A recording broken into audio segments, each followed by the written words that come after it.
Tower Hamlets council বয়স্ক, একা থাকা আর অসহায় বাসিন্দাদের জন্য নতুন সার্ভিস চালু করেছে। নাম মিলস অন হুইলস। এই সার্ভিসে প্রতিদিন ঘরে গরম খাবার পৌঁছে দেওয়া হবে। এতে খাবারের অভাব কমবে আর কমবে একাকিত্ব। কাউন্সিল এই কাজে £1 মিলিয়ন বাজেট দিয়েছে। অনেক বয়স্ক মানুষ বলছেন এই সার্ভিস তাদের জন্য শুধু খাবার নয়, যত্ন আর সংযোগের অনুভূতি।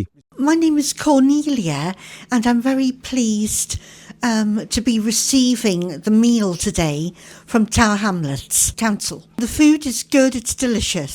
I've got chicken and vegetable pie, and the dessert is golden syrup sponge and custard.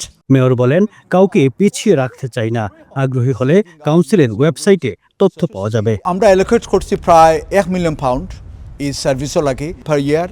যারা মুরব্বী আসন, যারা অসুস্থ আসন, তারা অ্যাটলিস্ট একটা হট মিল যারা নিড আছে তারা ডাইরেক্টলি তারা নিজের গড় ডেলিভারি করা। বাংলাদেশের টাটকা সবজি, ভেন্ডি, করলা, কচুলতি, শিম বিচি, জলপাই সহ নানা পদের সবজি।